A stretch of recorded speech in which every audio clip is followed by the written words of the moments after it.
Dengan demikian, seperti harapan warga, kami dan semua warga Indonesia berharap bantuan sosial akan sampai pada mereka yang sungguh membutuhkan.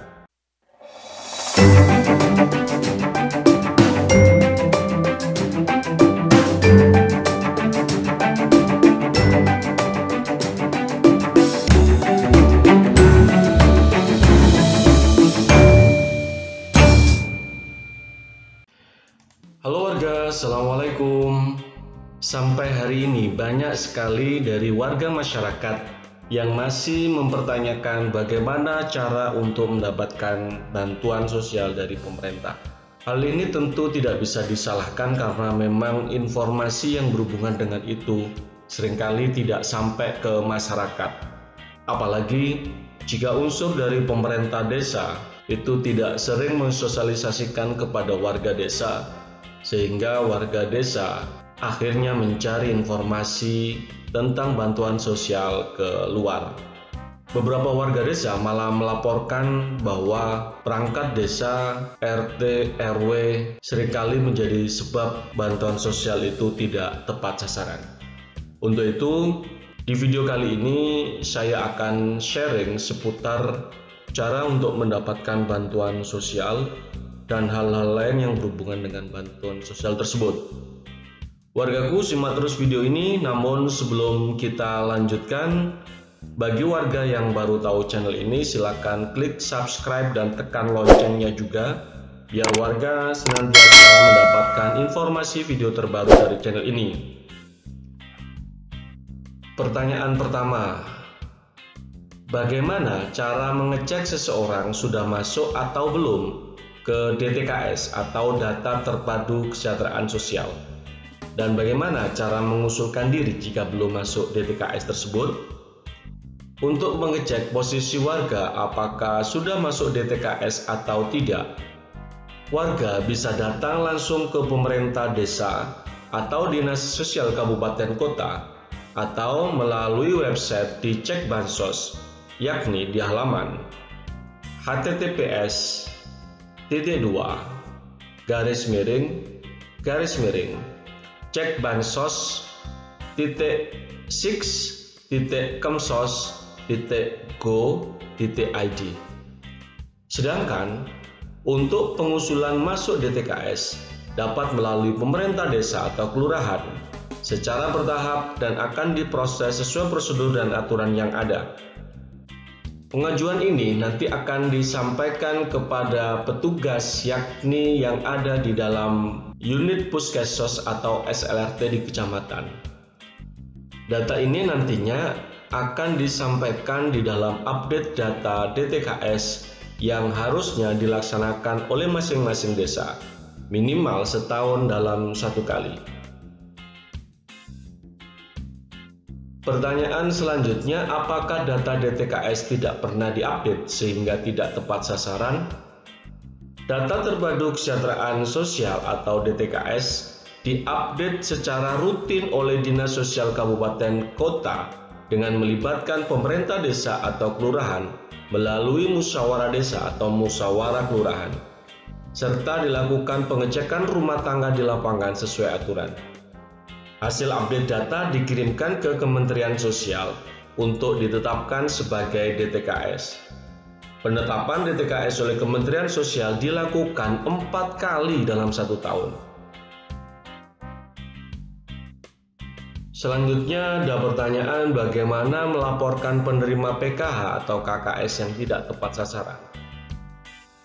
Program PKH atau Program Keluarga Harapan dan KKS Kartu Keluarga Sejahtera diberikan kepada mereka yang namanya masuk dalam Data Terpadu Kesejahteraan Sosial atau DTKS sesuai perankingan tingkat kesejahteraan dan ditetapkan oleh Kementerian Sosial Republik Indonesia.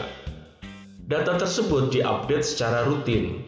Selain melalui update, keterlibatan masyarakat untuk memberikan informasi sangat diharapkan. Di antaranya, bila warga menemukan penerima program yang sudah tidak layak mendapatkan bantuan sosial, warga dapat melapor melalui pendamping bansos, pemerintah desa atau kelurahan, kecamatan, atau langsung ke dinas sosial dengan menyertakan bukti-bukti, nama, serta alamat yang jelas untuk dicek atau ditindaklanjuti.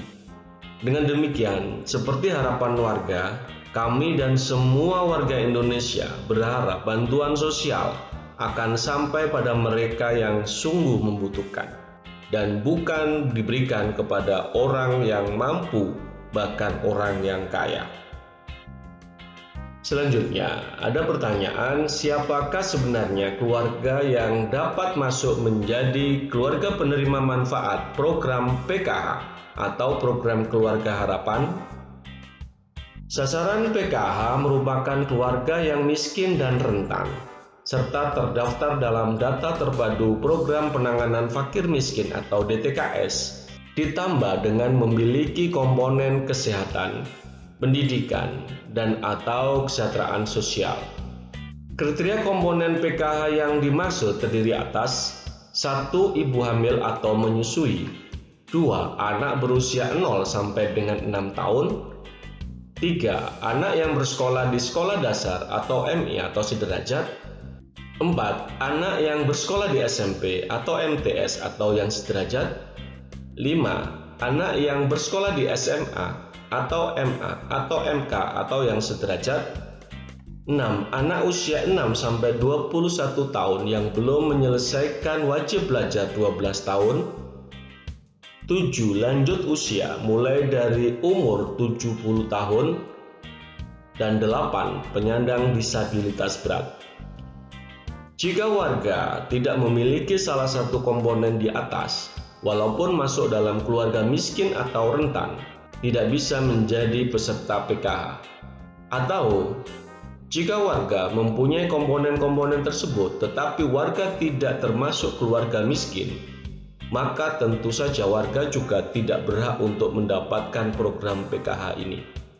Yang sering terjadi di masyarakat adalah mereka seringkali mengatakan bahwa di rumahnya ada balita, di rumahnya ada anak usia sekolah, tetapi kenapa kok tidak mendapatkan bantuan PKH? Bisa jadi yang pertama, warga belum masuk di dalam database DTKS.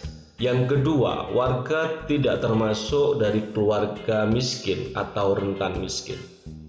Pertanyaan terakhir, adakah nomor WhatsApp atau WA aduan untuk bansos COVID-19?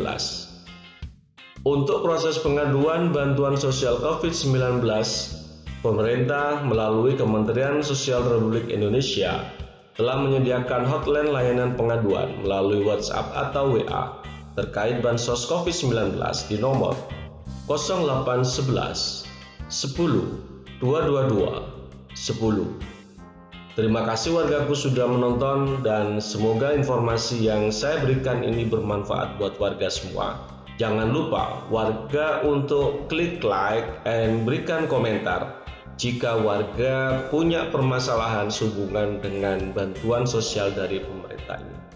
Salam Desa Maju.